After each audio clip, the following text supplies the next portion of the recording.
G'day, sports fans. Thank you for tuning in to another episode of the Sports by Fry podcast, coming at ya with the great man in tow, J-Lo, who joins me once again on a Wednesday edition of the Sports Big Pod. Plenty to talk about. AFL finals are here. The AFL Awards have been handed out. And most importantly, the Sports by Fry AFL Awards have been handed out. So I released an article earlier this week talking about some of the major accolades, looking at the Offensive Player of the Year, the Most Improved. I made two All-Australian teams, so I'll throw the link to that article in the show notes. Cast your eyes over that. Obviously, like I said, AFL Awards have officially been announced. Everything other than the Brownlow and the Goal/Mark of the Year have concluded. So Dacos deserved the Rising Star. Cool to see Andy Brayshaw get the MVP as well. I think Jello and I will discuss him multiple times on this episode, especially talking about some of our future picks for 2023 in fantasy. I ended the fantasy season with not a flurry, but a flutter. At least I was still kicking and I still had some pulse, let's say, because it was testing times post-buys for the large fries and Coke. But Jello and I talk about how our teams ended the fantasy season, talk about a couple of picks and players who intrigue us moving into next year, did a little bit of a preview through week one of the finals, and then we dove into the Central Division, talking about the Bucks, the Pacers, the Pistons, the Cavs and the Bulls. They all got their 5 minutes of fame. And then we capped it off with another epic Mt Rushmore, this time looking at MVP contenders for the 2022-23 season. So Ripper Sportsby episode for you. Let's waste no more time and dive right in. Wednesday sit down, time to do a lap around the globe and talk sports with the great man. How you doing on the second last Wednesday of August, J-Lo? Oh, well, now you've told me it's the second last Wednesday of August. Not so good. Where's the year gone? I hate to break it to you. Otherwise, good, mate. Had a couple of red wines tonight, so going to be a fun little podcast, I think. Great podcast. Good little buzz. Yeah. Where's your fantasy thoughts set out with regards to your 2022 season? Because the year's done and dusted now. It's been a very topsy-turvy year for the large fries and Coke. I know the Quisplorkin boys were originally on the back foot, but fought for a pretty reasonable rank in the end. How do you think the 2022 fantasy experience went? You happy? Unsatisfied? Can't complain. It's probably my best finish ever, which is I thought maybe it might a have little been. sad. Yeah, I think it probably was. So, yeah, look, learnt some stuff. It's some things went right, some things went wrong, and that's the way the fantasy footy cookie crumbles life. It is quite often how it I'll take crumbles. I'm glad that I made a little bit of ground towards the last couple of weeks, because I was just consistently going backwards. But I realized I was kind of just buying into the mainstream narrative, chased a lot of big point totals. Like I brought Sinclair in the week after he went off. I think I did the same with Tim English after he came back from his injury issues. So probably just needed to stick to my guns and my conviction a bit more. Because on the weekend, I brought in blokes like Bungahearn and someone that you teased a couple of weeks ago, Ollie Wines, and they both were good. Both had like pretty much one average of 120 between the two of them. So yeah, ended with a bang, finished with a rank of 5,500, scored 2290. How'd you end up?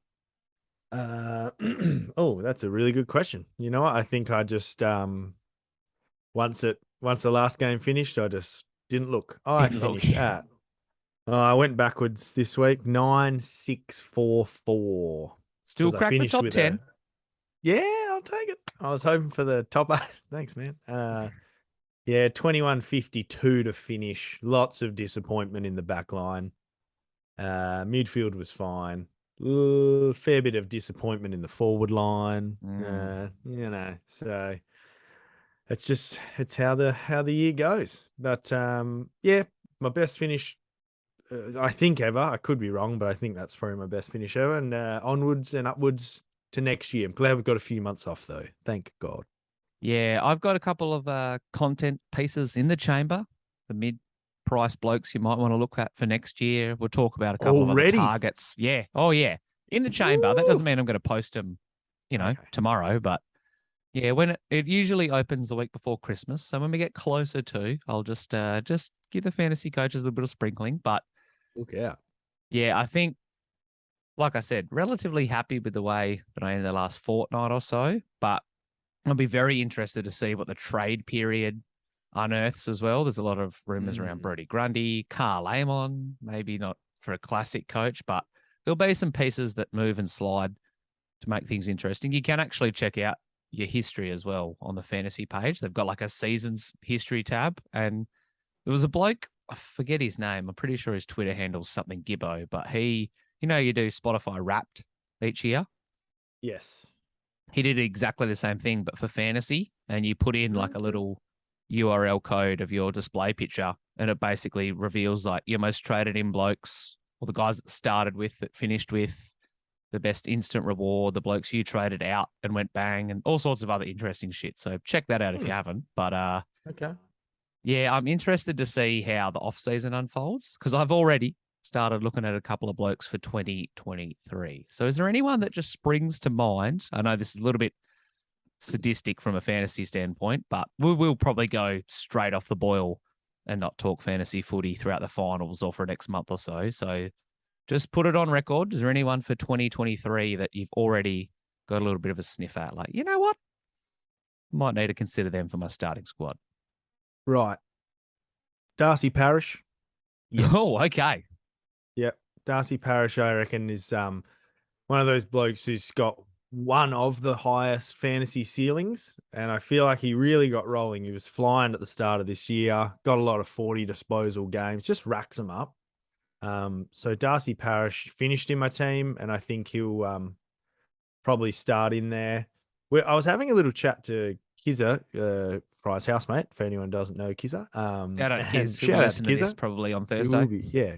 Shout out to Kizza. And we were talking about who are the guys that come in next year that, you're sort of under the radar. And we definitely brought up Chad Warner. Yeah. He's a guy I'd be very interested in next year. Just trying to think who are the other crew. Like sort of those mid prices. I reckon Noz Anderson might be a sniff next year. Start in the midfield. And as those forwards fall out, like you probably don't expect many of the doggies to start with forward status next season. They might finish Not as it many with as had it, you'd think. Same with the backman. Like, let's have a look. Crispy won't have it. Jaden Short mightn't have it. So you all of a sudden you're like, fuck, who's in there? So we were kind of having a little powwow. I thought, depending on, and I wouldn't bring him in at the start, but Mason Redman, he goes off for some fantasy scores. So if he's kicking in, I'll have a little look at him. Wouldn't mind seeing where Carl Amon lands. But yeah, it's going to be very interesting starting next season with all these backmen out and all these forwards out. Where the hell do you go? But I reckon Darcy Parish is the first one that jumps to my mind. That's a pretty good list of characters to keep half an eye on over the preseason. There's a couple of blokes you mentioned that intrigue me, and I think a lot of those midfielders, your Warner, your Parish to a certain extent. You could say your Luke Davies-Uniacke, priced at 93. Oh, yeah. He's another like lower 90s average that could be ready to pop. A lot of fantasy coaches traditionally chase what they call the third year breakout. For some, it comes in year 4. Andy Brayshaw might be in his 4th year right now. So, there's times where they just kind of burst onto the scene. And I think Davies-Uniacke's one of them. Warner and Anderson are also very much in that mold. Carl Amon, I don't know. Like I said, he might be a good draft pick. Connor Rozee is another interesting one that we want to keep an eye on. I'm surprised you didn't mention Dominic Sheed, though, after his year off due to injury, because he's been he's been someone that I probably will keep in my keeper league. I'm a bit torn. He'll probably be the 11th out of 11, but he looks like he's ready for a bounce back year. Hopefully he becomes a bit injury discounted as well. If he's priced at a 70, that's money for jam. Walshy and Jack McRae are two premiums that have probably slipped a little bit from what we expected. They're usually, given their profile and their talents, you'd think they'd be 110 plus, no dramas, but both slipped under 105 this year. Out of those two, I know how you feel about McRae's disposal efficiency and use of the football, but who entices you more as a fantasy pick? Let's say you pick, I don't know, Took, Brayshaw, Clayton as your M1. You might want to go for a dart throw at one of these blokes at your second midfield spot. So who intrigues you the most out of those two? Probably Walshy. I would have started the year with him if not for syndesmosis. And he was pretty good.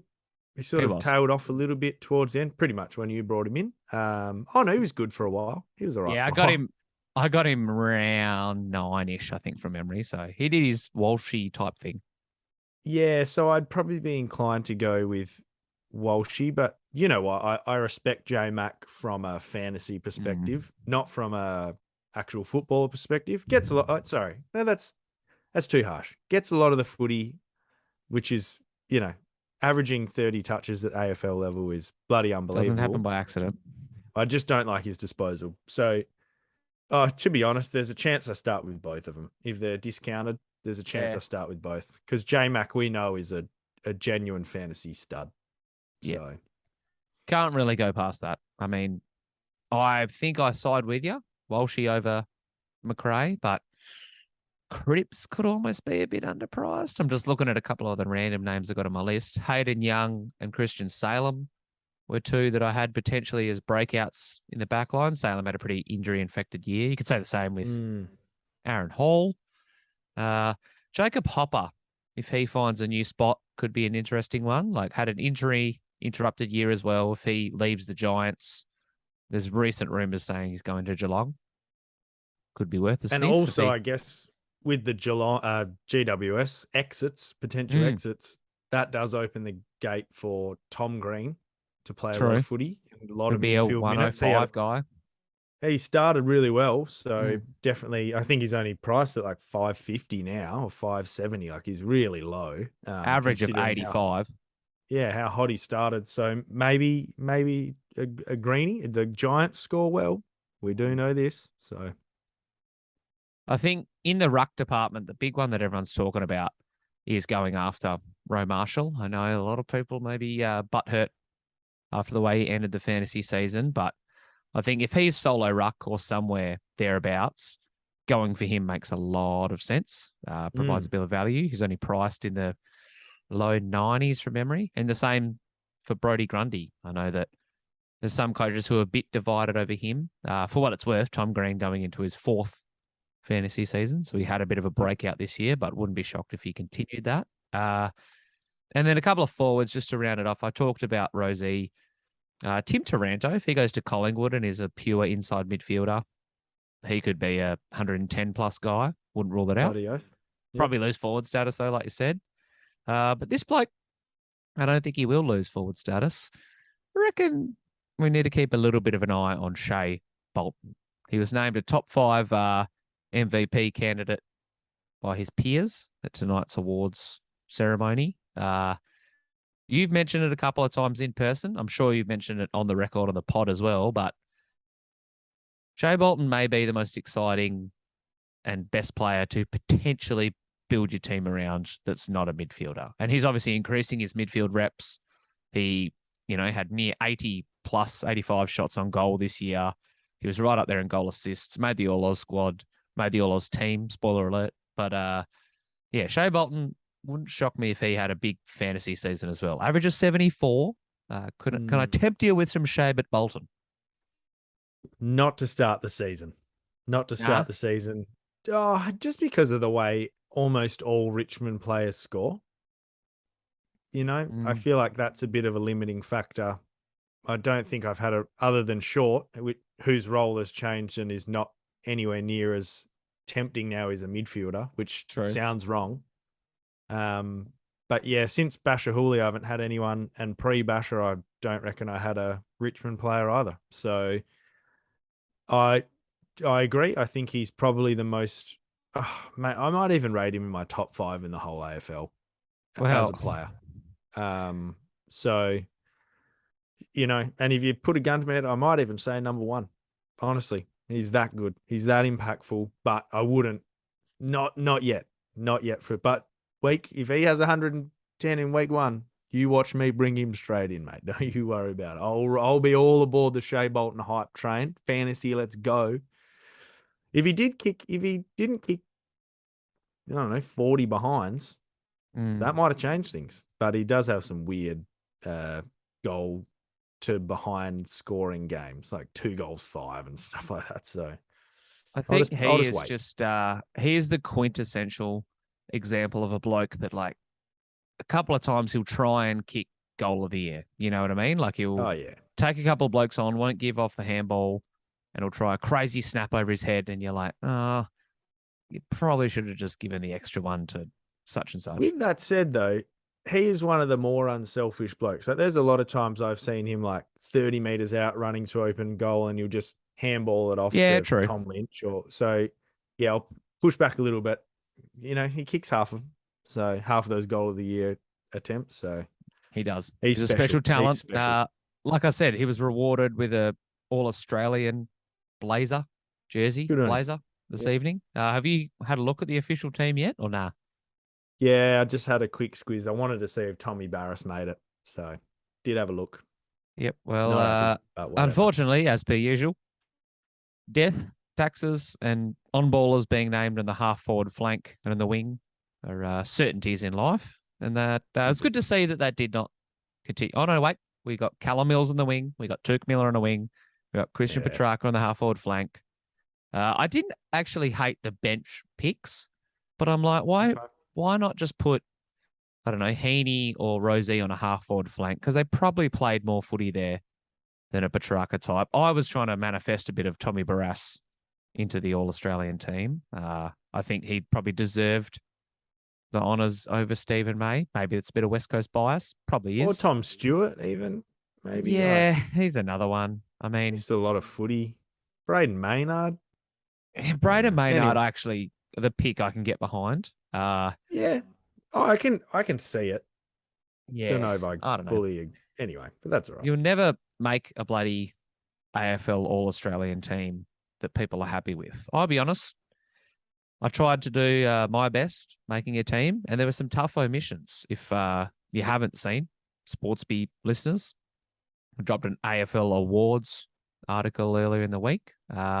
Tried to go with a little bit of an American type flavor. You know, I gave a couple of awards out that aren't usually recognized in the AFL. I reckon quickly, because we don't have tons left on the footy slate, but I reckon we go through a couple of these picks. Do it. I won't spend long talking Rookie of the Year. That was Nick Dacos. And Coach of the Year was Craig McRae. I think Collingwood's had a ripper year. They both deserve that. Justin Longmuir could maybe be a sniff for Freo for Coach of the Year, but I think those two are pretty clear cut, right? I agree. Craig McRae in a landslide for me. So, yeah. Especially considering where they were last year. Unreal job by him.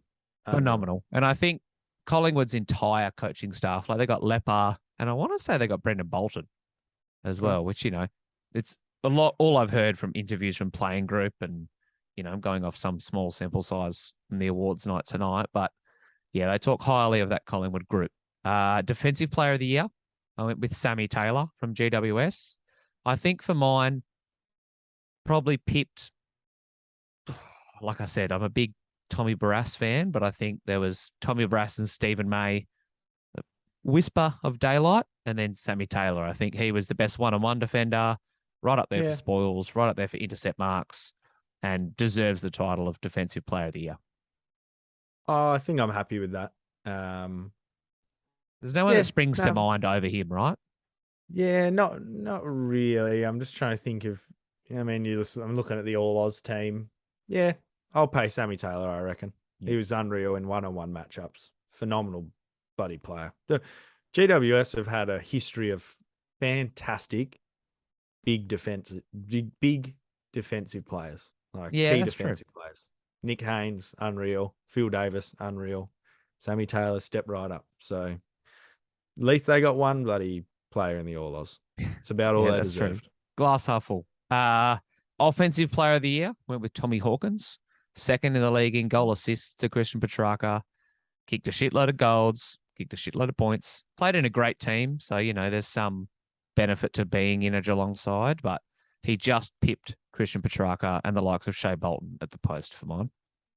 Yeah, it's a lot harder to give out the offensive player of the year. Mm.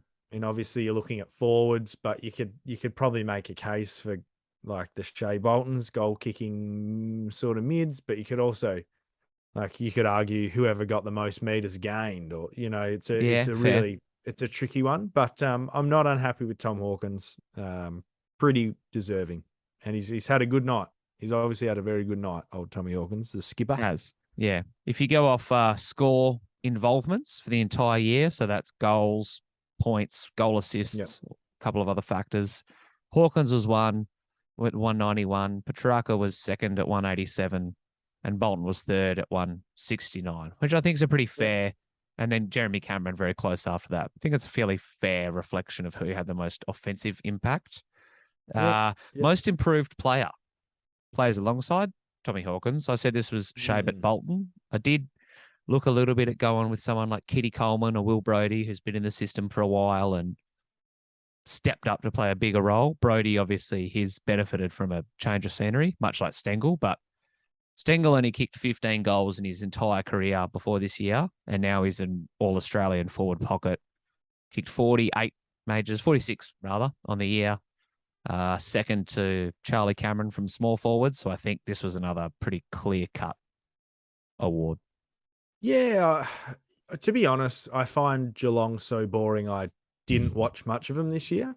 So I didn't get to see Stengel outside of the couple of sort of little, maybe if I had a big fantasy matchup. Didn't even watch them play West Coast, I don't think. Definitely didn't watch that last round.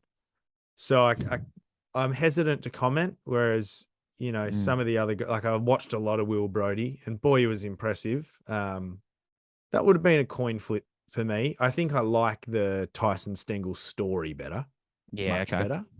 So I probably would have given it to him on narrative alone, but I could have maybe lent towards Will Brodie if I'm being honest. But love to see Stengel doing his thing down there. The Cats just as the best franchise that I've seen in probably any sport at recycling players and turning them into something. They Do you just know do an who they amazing are? job. They're the San Antonio Spurs. They're boring to watch. They're always pretty good. They're around the mark. They probably haven't got as many chips as the Spurs had or a big three, but you know what I mean? Like you just kind of you don't watch a lot of Spurs basketball, or I didn't anyway, back in the days other than the playoffs. I was like, oh yeah, they're just pencil them in for 15 wins. They're going to be in the top 3-ish. They're probably not going to have their final at Gardenia Park. I'll pay it. It's not your best, but I'll pay it for sure. I see where you're going with it. There was a couple of other awards I handed out. I made a All-Australian first and second team. There was a few people who were left out of the squad. No offense meant to Brennan Cox, but I thought that other people deserved mention. So you can check them out. I did my goal of the year and mark of the year picks, but the last one I want to talk through. Need to give special mention to the newest MVP of the league, Andrew Brayshaw, future club captain and large fries and Coke M1 next year, probably. Fantasy player of the year. So over the course of the entire season, and the link to the entire vote spreadsheet is on this article that I'll throw in the show notes, but I gave my fantasy player of the year award to Rory Laird. So I've been counting on a 5-4-3-2-1 system, the top scorers in each game. So in 18 of his 20 games this year, Rory Laird polled votes. He was one of the top 5 scorers in the game, and he outpaced Brayshaw and Cal Mills for the award. But you could argue that there were fantasy players who were more valuable and more quintessential to team success. Like you didn't have Rory Laird in your team by the end of the year, right? No, but boy, would have loved him. Yeah, would have been handy. But over the weekend, you made the case potentially for another fantasy MVP in the form of Josh Dunkley. So he was probably, outside of Nick Dacos, the most popular player of the season. Probably stayed in 60-ish% of teams for the entire year. So make the case. Why should we pick Dunks over Roy Laird? Well, I need the stats up in front of me, but I just think I can get them for you. I think I think we give him the MVP because everyone had him at the start.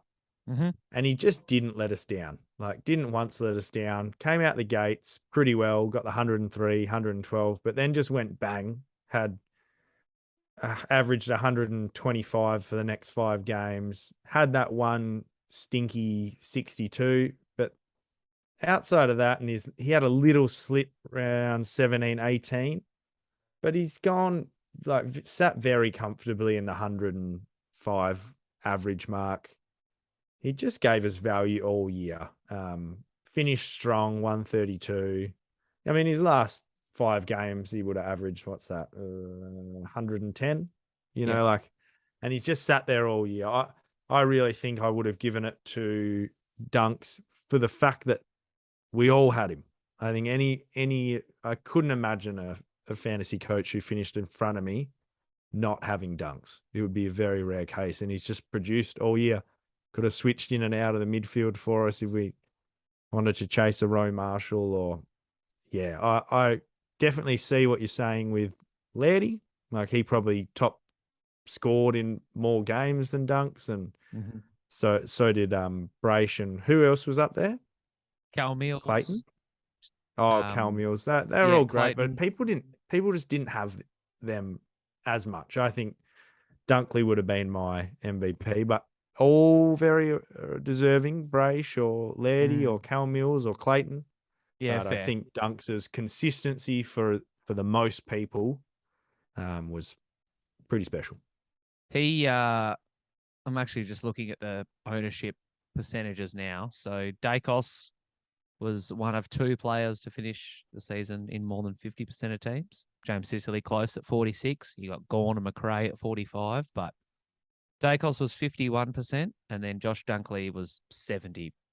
So sat in pretty much every coach's team, and those people that had him wouldn't have been too disappointed. Like I said, Lairdy did do really well in the games he did play, missed a couple through suspension, but if you go on total points, Lairdy only finished 15 points ahead of Dunkley, and he played every bloody game for fantasy coaches. So yeah, I can see it. It's a valid argument. So hey, I guess we'll have to over Christmas and over the off season talk about more of the relevant fantasy players. But let's look at the next month ahead very quickly, because I don't think I'll be doing a Sportsby pod next week. Got some footy coaching obligations in the big smoke. So drop your predictions for round 1 of the AFL finals, because the field's set. Carlton, if you're just tuning in, they missed the top 8 by 0.5%. I know that this may be the first time that you're hearing this news, Carlton fans, so just, take a moment to absorb that, the fact that they lost to Collingwood by a point in probably one of the best games I've watched in a long time, if not the best. Yeah. I was arguing with Sammy Christo, another much-loved member of the Sportsby Friends community. Do you reckon it's the best footy game other than the 2018 grand final you've watched? Yep. Or to be honest, the 06 granny was pretty good too. True. There was a good prelim last year, wasn't there? Doggies Lions. That was a 1-pointer. But this was fantastic, like heart-stopping, and it was just so much on the line. No, it's not a final, but boy, it was. It was an elimination final of essence. Yeah, and what it meant for Carlton to do it if they did get there, and that was a fucking fumbling of the bag of the highest order. So great call. I'm sorry, Carlton fans. I got to be honest, I was kind of rooting for it because I think it's a bit funny in a sort of sadistic way. But yeah, boy, ripper game. And who else would it have been but Jamie Elliott to fucking drive the stake through old Paddy Cripps' heart. But I tell you what, Carlton lost that game. They should have won that game. And, I think it was Doherty's kick into the forward pocket. You're just like, mate, what Durden. It was, Durden. I think Doherty had one earlier, though. He kicked out on the full. That's right. And you just needed one fucking point, guys. Like 1 point. Anyway, so it was the second week in a row that there was a Sunday footy show, or it wasn't Sunday footy show, sorry, but there was a footy on 9 bit with Kane Corns just talking about how Carlton let 4 points slip. And you point to like the Durden one, the Doc kick out of bounds a couple of weeks ago against Melbourne. It was, 3 blokes going up to spoil. Mitch McGovern trying like just floating, it's just continuously these poor Carlton bastards had something that tripped them up. So, hey, Collingwood get top 4 chance as a result, and they will get to take on the Geelong Cats Saturday arvo at the G. Just quickly, useless sports by before I start. Nick Dacos, now officially the Rising Star Award winner, has the second most disposals ever of someone in their debut season. Can you guess who's number 1 on the list? It's Toby Green, isn't it? No, he's 3rd or 4th. Reece Palmer? No, I think Toby Green, in your defence, may have had the highest average, but from memory, he only played 20 games in his debut season. Barlow? No, and you know what? You're out of guesses because you're never going to guess this bloke. It's good old Scottie Russell from Collingwood's 1990 Premiership team. Went on to play 198 AFL games, in his first year, Scottie Russell. Can't believe I didn't get that. Oh, my God. He's like my 4th favourite player ever. Scott Russell. Scotty. His Wikipedia page, ready for this? Scott Russell is a former Australian rules footballer who played for Collingwood and Sydney in the AFL. He played all possible 26 games in his debut season, winning a premiership medallion at the end of the year. That's it. That's his Wikipedia page. He was never seen again. Yeah, no. I couldn't point him out in the crowd. But yeah, anyway, Scottie Russell will not be playing next Saturday. Nick Dacos will. Do the Pies stand any chance at the G of taking down Geelong? If it was at Cardinia Park, I think both of us would sway towards picking Geelong pretty heavily, but I don't know. Collingwood keep getting it done. Fuck off, they've got a chance. On the G, they need the space to operate. They've been gifted a final, a Geelong home game. Yeah, an away final. I really feel for those crew. But the AFL wants money, and fair enough. Collingwood could potentially cut Geelong up on that deck, I reckon. Stretches Tommy Stewart, stretches their midfield, and Collingwood just burn rubber, and they go. Love the way Quayner's playing back there. Might not love him from a fantasy point of view, Fry, but he's playing great footy. Dacos, those two are really orchestrating off that back half. Don't love their midfield, but somehow they just get away with having no midfield. Yeah, you're right. And they just keep getting it done. They do it in close games. As long as they're around the mark in the 4th quarter, they're dangerous. So I would even be inclined to tip Collingwood, if I'm being honest. I'll tell you what, if Taylor Adams is healthy and he plays, I think I will tip Collingwood. Yeah. And a big factor is the fact that it's not at Cardinia Park. It's in Melbourne. It's at the G. Like, they've just had some famous wins probably the last 2 months, let's say, at MCG. And they're obviously not going to be afraid. Geelong has everything to lose. Everyone expects Geelong, like they're on a 12-game winning streak. They're easily the finals favourites and the premiership favourites in all the betting markets. So I genuinely think Collingwood might pip them and get it done, which, I mean, I don't know if I'm just drinking the Kool-Aid or if this is a legitimate thing, but maybe for weeks we've just been sleeping on Collingwood as a genuine threat. I know that we've mentioned them in the conversation, but yeah, I think I've actually got a bit of faith in them taking care of business against Geelong. It's scary, but I think I'm with you, mate. Yeah.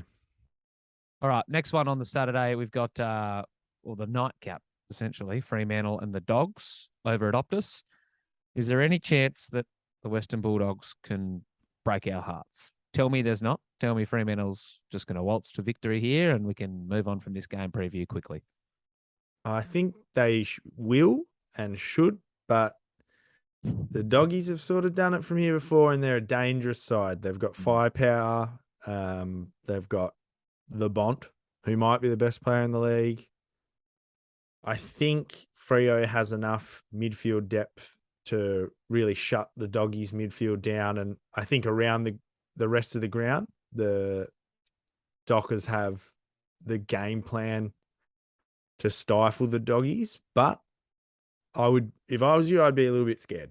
If I if am. it was them playing West Coast, Yep. I'd be a little bit worried. So, yeah, I hope the Dockers get up. I really do. I'm not one of those West Aussies who hates the Dockers. If West Coast isn't playing, if it's not a derby, I'm going for the Dockers. So I hope you boys get up. And I think you will, but there's a bit of doubt in the back of my mind. This is the final that Fremantle loses. You know, it's at home. They're 5th. Western Bulldogs 8th. But Doggies finished outside the top 4. I'm pretty sure. I might have to fact check, but I'm pretty sure they finished outside the top 4 last season. And then obviously we all know what they went on to do. Yeah, they did. They finished 5th. So they played a Grandy at this ground, last September. Got smoked. True, but I'm saying I think that they've proved that they can. Well, maybe not this Grandy, but they proved last final series that they could win out of Melbourne, and I reckon that this game is the hardest to pick out of all of them. But I agree. I think Fremantle should get the Chockies. Don't know though. I was surprised to learn that Richmond were favourites going into the game against Brisbane at the Gabba, the Thursday night clash. I'll take Richmond. I mean, recent form just clearly points in one team going down and one team going up, right? Yeah, Richmond have the system. They've got the veterans. They've got maybe the best player in the league, Shay Bolton. I'm definitely picking Richmond. What's Dusty's deal? Well, that is the $1 million question. He has previously said that he can get up and he'll be okay. He had surgery not too long ago, though, so he's listed as a test, but is he right? Do they potentially rest him for this week, hope they get the job done and bring him back the week after so he's not underdone? Or because he's Dustin Martin, do you just throw him straight into the coalface? Yeah, don't love. Look, I put him in. It's just something. To, right? It's another thing that the Lions have to think about and worry about. I don't love I know they've got Lockie Near in there. Don't love the Lions midfield. Backline's good.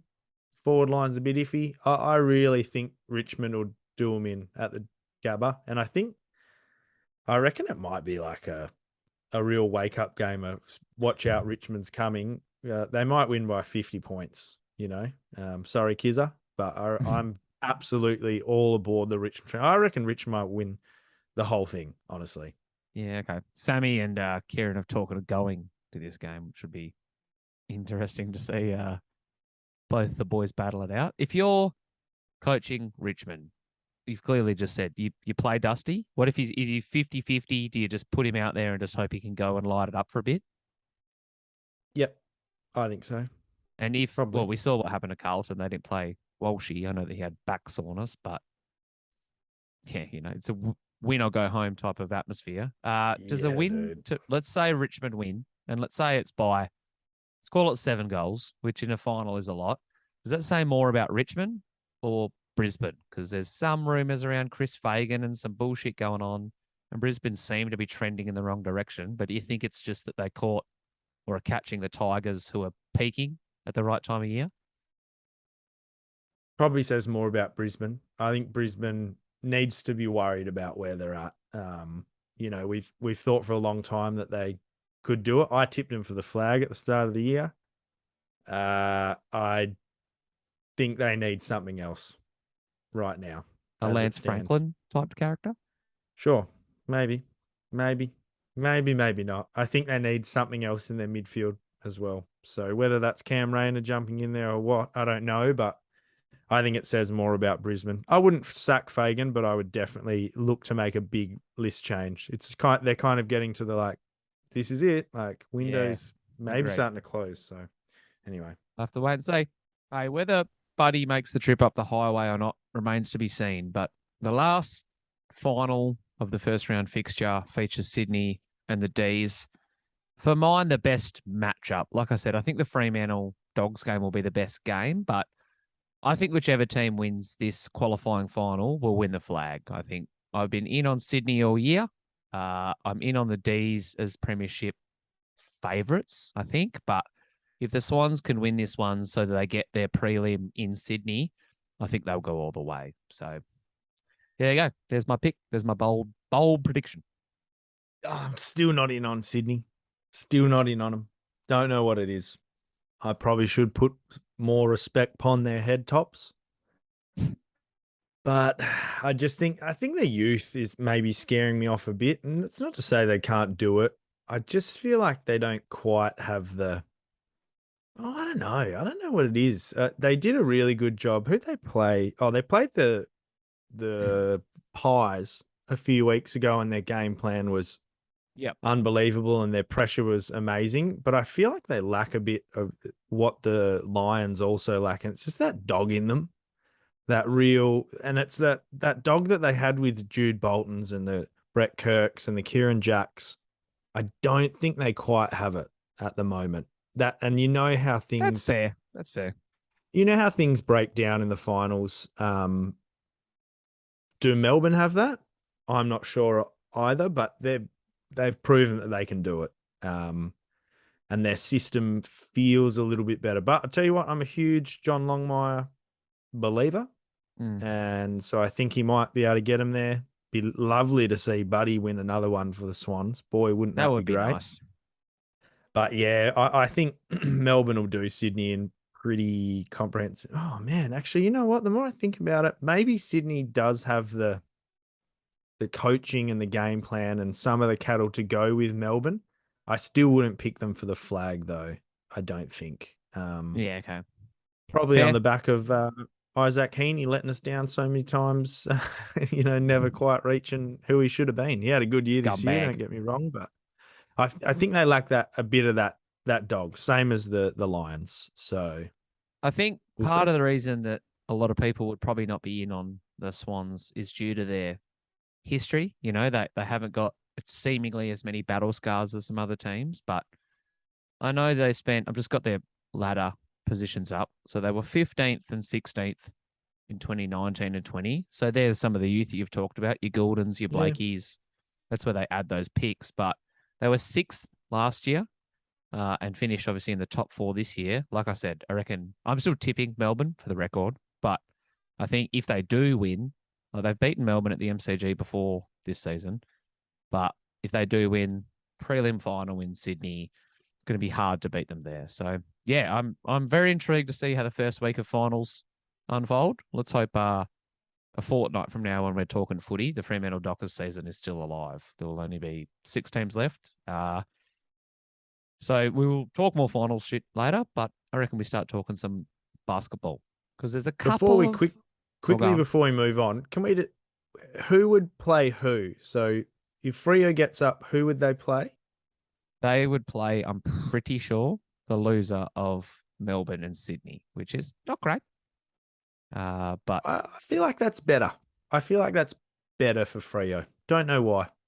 I would, if I was them, I'd be hoping to get the Swans, personally. Yeah. Oh no, sorry, I got it wrong. So they're on the other side of the bracket. So they get the Collingwood Geelong loser. Not great. No. Okay. It's either Collingwood at the G or probably Geelong in Cardinia Park. If it's Fremantle, they're like, we're not getting tons of people to this game anyway. Yeah. Have your one final. Yeah, no, that's not great. Okay, I was hoping to go the other way. Let's go Freo. Give me the Swans next year. I weirdly feel safer being on that side of the bracket. I don't know why. Maybe it's because I view these two, Melbourne and Sydney and Richmond as well, as serious contenders. But yeah, Geelong and Collingwood can't be overlooked either. Give me a Richmond Freo granny. Wouldn't that be something? That'd be great. Froth that. I'd be going. I'd be fucking going. That's what I'd have to as well. Yeah, if my favourite AFL team makes a grand final, I should probably be there. That's a forever rule. That's a forever rule. If you're at our age favorite, now we're 30-ish. If your favorite team makes a final, you go. No matter where in the world. Doesn't happen. You know, as a Freo fan, it does not happen all the time. So doesn't happen any of the time. Yeah, exactly. So anyway, there's a couple of times where I've been humming and hawing whether I should make those sporting trips. One of them was to go and watch the Cleveland Cavaliers play with LeBron in uniform, and I did. And that was epic. So exactly. Let's transition to basketball. We're covering the Central Division today, as discussed previously. Some interesting teams in this division. I like it. I mean, I meant to not be rivals with a lot of these teams, but be rivals. Like you were talking about, you dislike the Timberwolves and I don't know, who's another team in your division that you hate? Don't like Utah. Yeah. You build Okay up with those OKC, battle though. scars after regularly battling them. But yeah, I kind of like a lot of these teams in the Central. Let's start at the top. They're likable. They're likable teams. They are. First team I want to talk about is my pick for the number 1 seed out east. Okay. They did not go or undergo a lot of roster changeover, turmoil, if you want to call it that. They didn't have Chris Middleton healthy in the finals against Boston. Did they lose to Boston or Miami? Feels like months ago. Regardless, they lost. Yeah, it does. So, again, they didn't undergo a lot of change. They brought Joey Ingles in, who adds a bit of experience, but, is he going to play He's on one leg. making minutes? Probably not. What do you reckon? We talked a bit about Boston a couple of weeks ago, potentially making a surge towards being an East contender. We talked a little bit about other teams in the past, but do you think it's Milwaukee's Eastern Conference to lose? Absolutely. They did exactly what they needed to do in the offseason and just kept everyone, more or less. Milwaukee's also one of those unique teams, and maybe the Nuggets are getting to that point where you're a perpetual contender. Middle of the year, you'll pick up someone at the trade deadline who adds a fair bit, who's just wasting away on the Pacers or the Bobcats. Yeah. And they'll also be able to sign, it might be the backup center or defensive-minded bloke who's just kind of on the scrap heap. And players will want to go there. Might sign a couple of 10 days and then lock them up. So they're a buyout destination as well, right? Absolutely, yeah. So I think they did what they need to do. Drew Holiday's pretty old, but I think they would have got there had Middleton been playing. And I think Giannis is the best player in the world. So I'll definitely roll with the Bucks as the number 1 seed and the team to beat out east quite comprehensively in my mind. They may not finish at the top of the East. It's obvious. It's happened in seasons past when they've rolled in and, maybe they'll win 54 games and be the 3rd seed. But I still think they're the team to beat when it gets playoff time. I'll tell you Definitely. what, this team probably won't feature in the playoffs, but I'm expecting a massive leap from the Detroit Pistons this year. I've already made that call once with the Toronto Raptors. Maybe they'll go from 7th up to the top 4, but I would not be shocked if Detroit's in a play-in position this year. They've added some really good talent to their roster, obviously in the form of young guys like Jaden Ivey, who they took 5th overall. Some people think he's the best bloke in the draft, period. Does easily look like the best draft guard prospect, rather.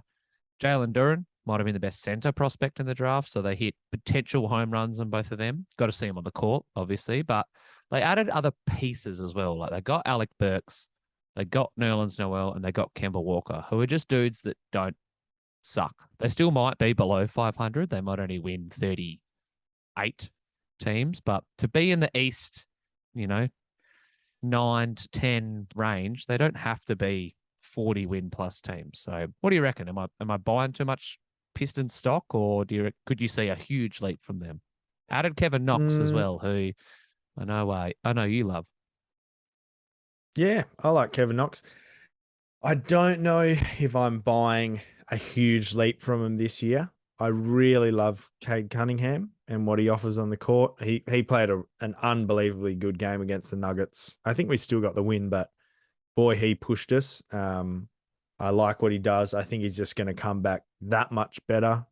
I do like Ivy. I do like that they've added some pretty interesting veterans. I think that's important. But I think the big thing for them was taking flyers on draft picks, high draft picks that have missed and have sort of moved out. Marvin Bagley's, the Kevin Knoxes. Yep. I think taking punts on those sort of guys is what you need to do when you're in the Pistons position. They've probably got enough of the top end draft talent to roll forward from here. And if a Kevin Knox or a Marvin Bagley's the big one for me. If he can, he's shown enough flashes. Number two He's got the pick. body. Oh, bloody oath. Like, he was unreal at Duke. So I think they've done exactly what they needed to do. Who's their GM? Do you know? Any idea? Good question. Yeah, it doesn't matter anyway, but I think they've done a really good job. And yeah, I think they will do well. I don't think they'll make a huge leap. But boy, they're going to be fun to watch. Them and I reckon OKC are going to be such fun teams to watch this year. They'll be right up the top of my league pass teams, other than the Nuggets that I want to watch. Fair.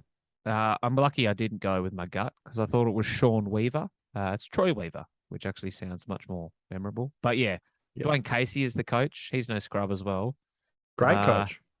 Yeah, absolutely. So yeah, we might have to do a preseason over-under podcast. I know Bill Simmons does it where he looks at the projected win total because I had a little bit of a squiz today. Detroit's projected to win 29 or 28.5 games. And I'm like, they're better than that. Surely they could, closer to 35, 40. But they win this year, do you know? 23. Oh, I don't know if I'd put them much. Jump. Yeah, I don't know if they're going to get too much more than that, to be honest. And they've got a lot of pieces obviously to integrate. Yeah, fair. Have to see which pieces obviously get worse. The 46 and 36 Chicago Bulls will probably not get worse. They'll probably still be right up there in playoff contention. 6th seed last year. Do they finish higher or lower than 6 rolling into the next season? Because they didn't undergo shitload of changes. They added Dragic. They added Drummond. Obviously, they had their health issues last year.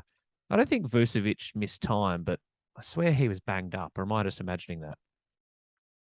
You might be imagining that. Yeah. Well, Lonzo missed a bit of time. Pat Williams was obviously out for months. So I know you were high on their potential on the defensive end. So, yeah, do you reckon they can go above 6 this year, or are they still in that spot?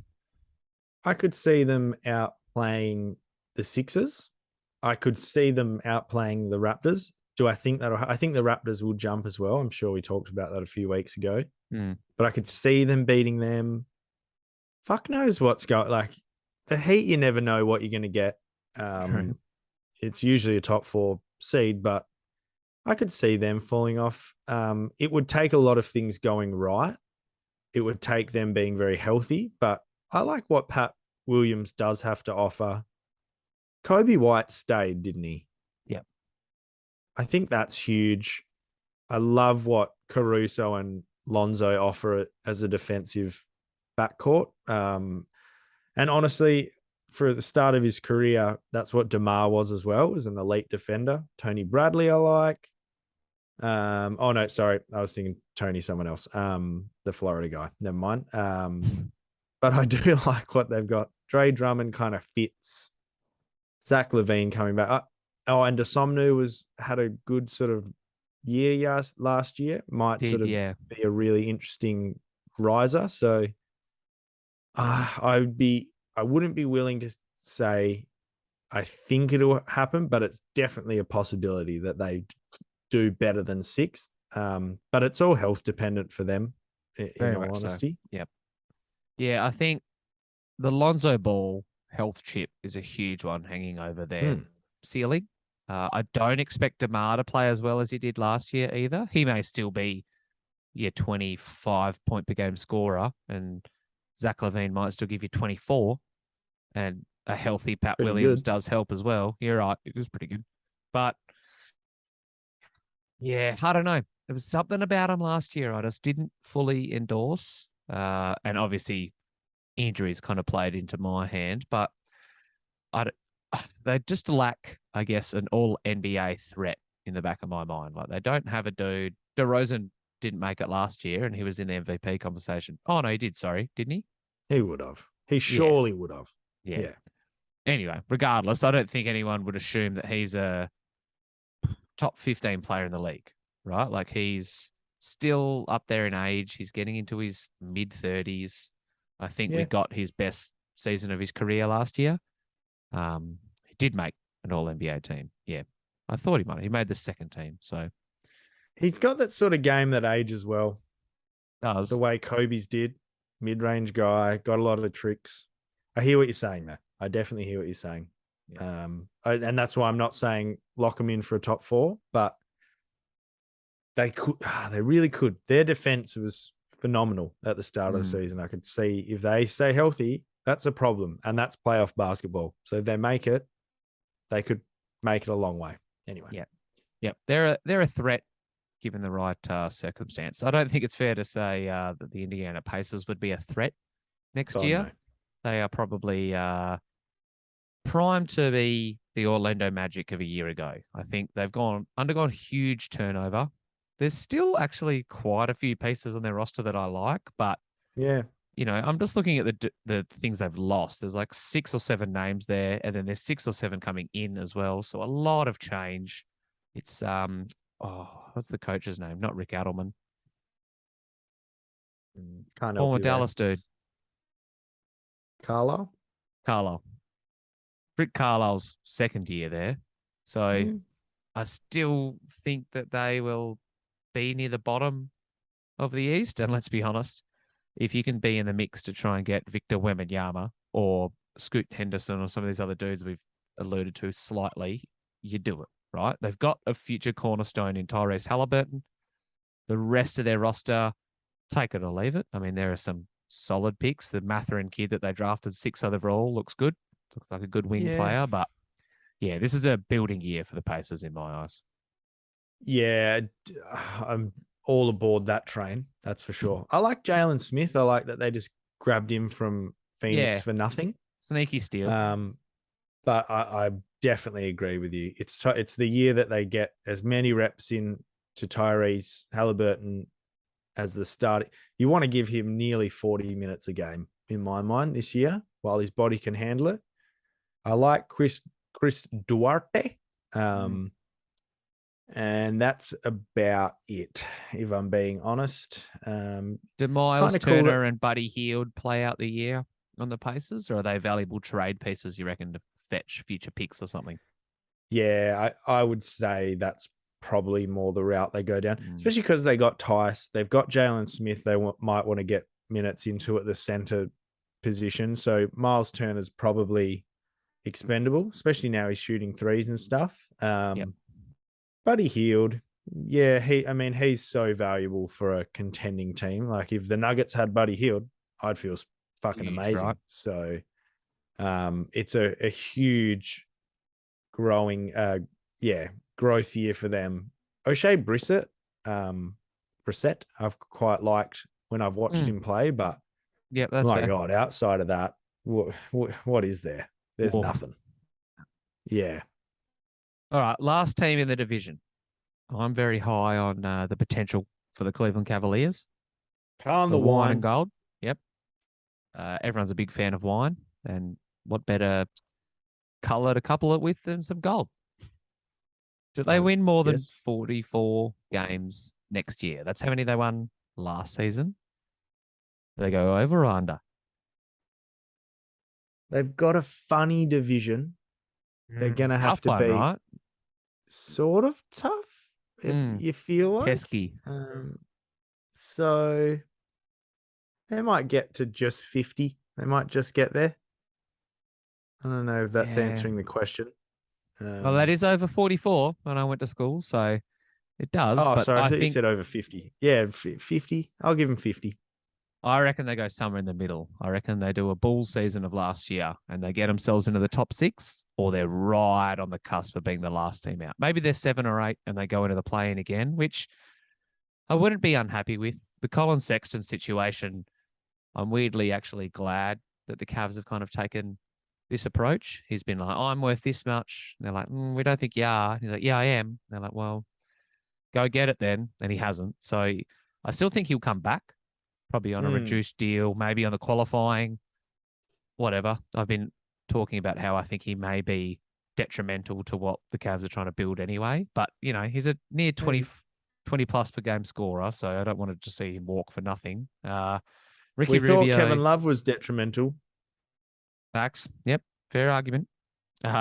their ins in the off-season include Ricky Rubio, Robin Lopez, and Raul Neto, which may be the most Cleveland Cavalier sentence I've ever said. So Yeah. I don't think any of them. Ricky's handy, cool to have him back, but I don't think they're moving the needle a lot. So I think they got to go Ricky through. Back. Where did Ricky go? So he was part of the Cleveland Cavaliers, hurt his knee, Yeah. got traded to Indiana as part of the Karis LeVert deal, then got instantly bought out, and they re-signed him. You beauty. Yeah, that's great. score. I didn't realize I thought he sat on the sidelines for the year. Okay, cool. Yeah, no, they re-signed him. So yeah, look, do they have enough to challenge? It's a bit similar, I guess, with the Chicago Bulls. Who's going to make an All-NBA team for this Cavaliers squad? I don't think Darius is going to pop off that much. I don't think Jared Allen's going to do it or Evan Mobley yet, but there's pieces there that I like and I'm encouraged by. So getting towards 50 wins wouldn't utterly shock me. I think they play the right way. I don't know. Yeah, you're right. I don't know why I thought they'd be so much better looking at their roster. They're just hoping for more growth. And you know what? If Colin comes back and plays the right way and plays the right role, then there's no reason he couldn't do it. Is it still Bickerstaff there? Yep, same coach. I feel like he's a real players coach. I feel like he manages players well. Pretty hard for him to manage Colin this year. Didn't play, really. So I reckon you guys, Colin could be a huge injection. He could also be a detriment to the locker room and sort of keep you where you are. But luckily, that's all it's going to be. I reckon that might be where the growth comes from. A near all-star scorer who, you know, he needs the ball a lot, but if he falls in line, I like Karis LeVert. Darius Garland's awesome. He's one of those. There's nothing better than a point guard who passes. I fucking love that. Yeah, you and me both. And the other guy who I think could put you over the edge, and this is a big if, but if Okoro can get his offensive game together a bit, I've always really liked him as a player. So he's a great cutter. He works the baseline well. If he can start hitting shots, he's a great defensive, he's an unbelievably good defensive player. He might be the guy who puts you over the edge as well. But yeah, I think you guys maybe get to 50 wins. Boy, the top of the East is tough though. Yeah, I think, not even the top of the East. I reckon outside of the top 2 or 3, depending on where you rank Miami, I reckon after that, you can just throw a blanket over a lot of teams. It should be interesting to see who's in the play-in, who's out of the play-in. We obviously heard today as well that Kevin Durant's going back to Brooklyn, considering he was already on their roster. So, maybe they'll be up there. Let's see if that wait lasts. and see, right? Yeah, we'll exactly. See if that lasts. We've got one division left that we'll cover next week in the Southwest division. But, yeah, I'll be intrigued to see how some of these players fall. Will Giannis be able to challenge for another MVP? He's already got a couple. Probably deserved to be in the mix last year. Lost to two-time GOAT Nikola Jokic. And I think MVP discussion, it's at the appropriate point. We've got about 2 months before the season's going to start. There's going to be nothing to talk about for an extended period of time coming up. So let's project ahead and have a look at the MVP candidates for today's Mt Rushmore. We've had some good ones the last couple of weeks. The Port Adelaide one, was on brand with Robbie Gray retiring, but take it or leave it. The Kobe one might still be my favorite all time, but definitely today that's easily my favorite. Yeah, today we're drafting MVP candidates for the season ahead, and I think this will be just good to reflect on around All-Star break, maybe even the end of the season when the awards are done and dusted. So, as I've informed you, I got another win. It's 9-5 in the head-to-head. So you have the first pick, and I'm very, very intrigued to see which direction you go in. Yeah, there's some pretty good options at the top of the list. You're not wrong.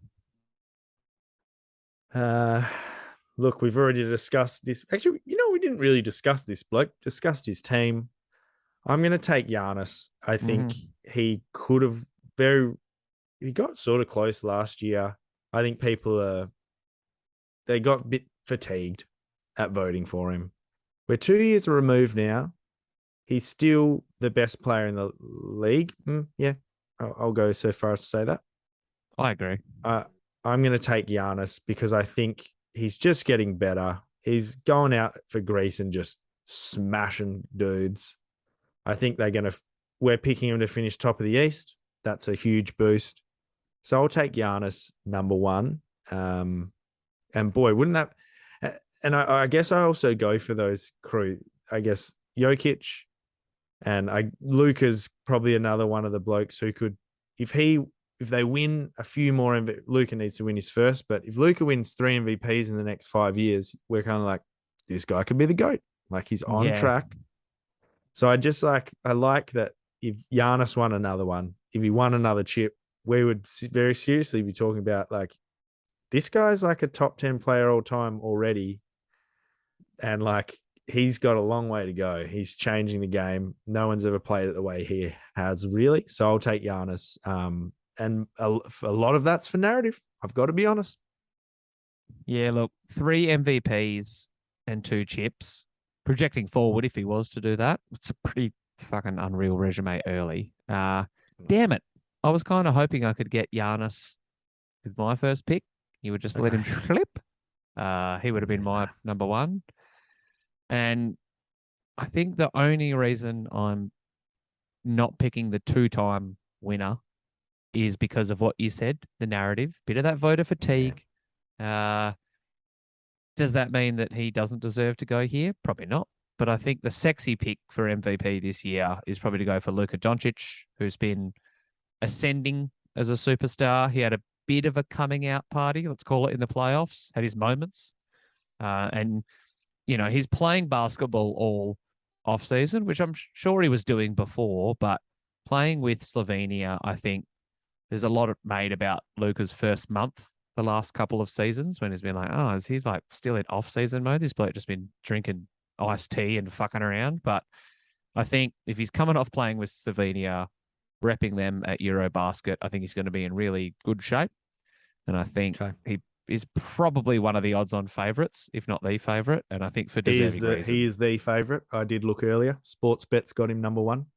Yeah, so I mean, I'm not exactly shocking the world by picking Luka here. And I was tempted to pick a Denver Nugget, but yeah, no, I'm taking Luka. The worry with Luka is, does he get the wins?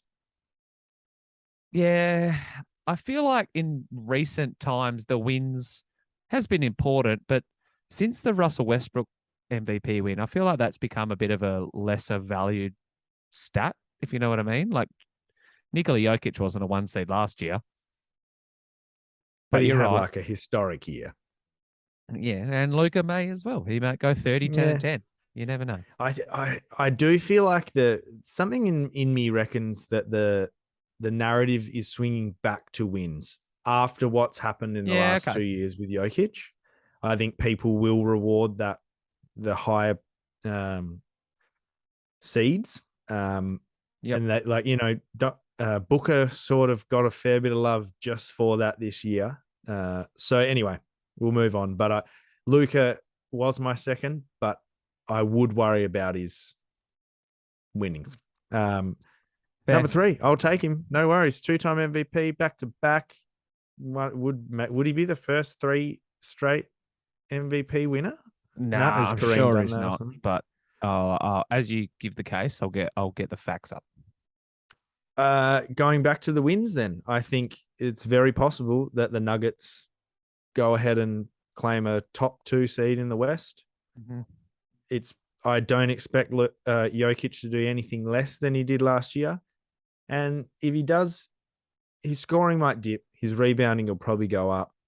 But if he can manage, well, actually, that would be him average. I'm just going to say average 10 assists at the center position.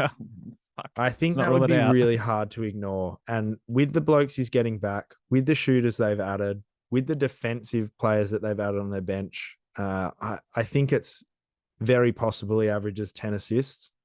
And that would be really hard to ignore if he was a top 2 seed. So I'll take Jokic.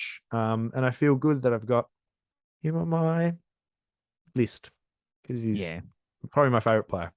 When I realized you had pick one, I did think he's probably going to get 2 of Luka, Jokic, and Giannis, which I think might be the top 3 picks for fantasy drafts as well, which we'll allude to close to the season. So Jokic obviously back-to-back. The 2 years before that, Giannis back-to-back. Curry went back-to-back. LeBron went back-to-back twice. Nash, Duncan, MJ, Magic. Last person to win 3 in a row was Larry Bird in the mid-'80s. So the only other 2 to do that are Bill Russell and Wilt. So if Jokic does win it, then, he's in pretty rare company. Not that he isn't already.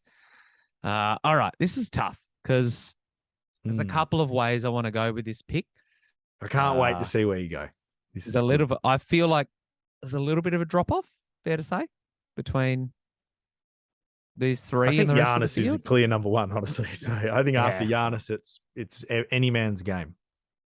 And I think I'm just gonna vote with a bloke who finished runner-up the last 2 years, and that probably means that I may lose the Instagram graphic draft, but that's okay because I think the right pick here is to take Joel Embiid. Don't know what James Harden's going to do, but in the Philly preview that we did not too long ago, we talked about how Embiid has played more and more games each year, and he's right in the mix. So they'll probably win enough games. They'll be in a 50-55 win mark. So I think that Joel Embiid is going to be right up there in the MVP discussion, providing he stays on the court, which he's shown he can the last few seasons. So there's some risk involved, but yeah, Joel Embiid, pick number 4. Well, he was my 5. So I'm okay with you taking him. I definitely, if he was still, if I was the second pick, I would have taken him there probably as well. Yep. He's a nice, safe pick because I think people will pity him. Not me, though. So with my 5th pick, which is who I would have taken with the 4th pick, I'm taking the Claw, baby. Kawhi's back. I'm taking Kawhi Leonard. They're going to win a ton of games. They're going to win a ton of games.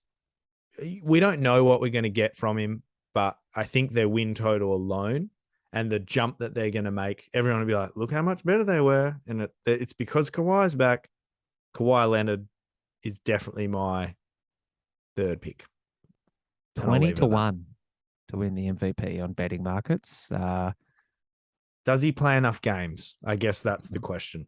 Yeah, that is tough. I think so. I think he does. I think he's going to be squarely in the mix. 60, 65.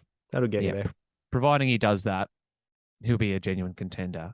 This bloke might be being a bit overlooked. I'm taking him 6th overall. He just came off a finals MVP. They're still going to win a shitload of games. He's won the award previously. If there is a bit of voter fatigue and they want to go back to a fan favorite, Steph Curry could be in the MVP mix and probably will be, providing once again he stays on the court, because I think Golden State's going to have a very similar core. They're not going to blow it up mid-season and try and trade for a star. They're going to double down around Clay, Draymond, Steph. And he had a ripper year last year, broke the all-time record for threes. So I think we're in for some more Steph heroics, and he's my 3rd pick. Yep. If you didn't pick him, I would have picked him. Yep. So I love that. Think they win plenty of games. He's a lovable guy. Great bloke. Yeah. Yep. I would have picked him. I'll move on though. My last pick. He's not on the board. And this is a tumultuous pick, but I've got to take best available, if I'm being honest. And the fact that this bloke gets to pick 7 is nasty. I'm going to take the Durantula, the Slim Reaper, because let's be honest, there's every chance if he goes, all right, I'll play. Fine, I'll play. I'll play with Kyrie. Ben Simmons is still there, isn't he? I think so. I see that many. I see so many like Instagram potential trades. I'm like, has that happened or am I? Anyway, he's still there. So there's every chance he comes out and goes, fuck you all, Nuclear. remember who I am. Yep. I feel like there's a bit of that in him at the moment. And so he might just average 38 points next year. I'm serious. Would not shock me if KD went full John Wick and just re-announced himself to the league. I think that's a good analogy. I was going to take him instead of Curry, but I thought, yeah, look, I'm looking at your 4. That's a pretty good fucking group. But I toyed up, had a couple of blokes in this spot because I knew I was drafting last. I knew that a couple of these big names are going to be gone. You could throw a dart at like a Ja Morant. I don't think so. I think it's too much too early. Booker, I think that they'll take a bit of a slip, and obviously Chris Paul will get a little bit of shine. Anthony Davis intrigued me as well, and he might be someone that I have a long shot bet on along with Kawhi, but I think I'm just going to go with a bit of a boring pick and go Jason Tatum and just hope that Boston wins a shitload of regular season games, maybe pushes 60 and he averages 28. That's the path to him winning it. If you didn't take KD, I would have, but I think Tatum's probably the best chance left on the board. Yeah, this is not the place for long shots, is it? So that's a great pick. I had Tatum next, Ja as my 8th, although Steph was sitting 9th and I was just going to plug him in as I felt appropriate. Yep. So we picked all the blokes. Honorable mentions, you got any Trae Young maybe? Evan Mobley might be up there, you know. Yeah. The other one that I really think I don't really think it could happen because I would have picked him on this list, but man, if Zion comes back in the right shape. I was just about to say him. Like he averaged 26 that year. He was an all-star, maybe closer to 27. He's got a pretty good supporting cast all of a sudden. I like Jonesy. Is that Herb Jones?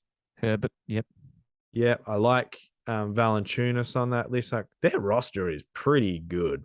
And if he comes back and just goes, here's 30 points, they could win a lot of games. They've got a sort of, we'll talk about next week, kind of a weak division that they have to get through. And so I reckon Zion is a sneaky, sneaky chance to win MVP. Yeah, don't hate it.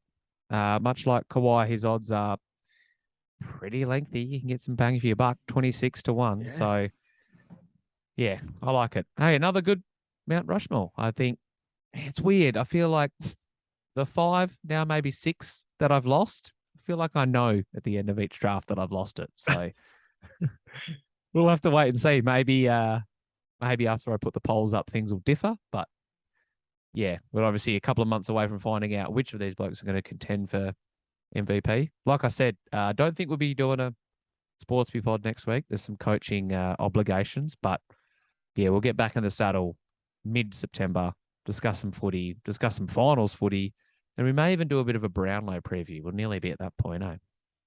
I'll do a solo Wednesday sit down. Let's launch it. Then hey, when's the last time you did that Sports by Fry pod? Fry. Oh, I haven't done it in ages. It's actually just JLo's stream now. Eh? Fans love it. All right. Thanks for joining, mate.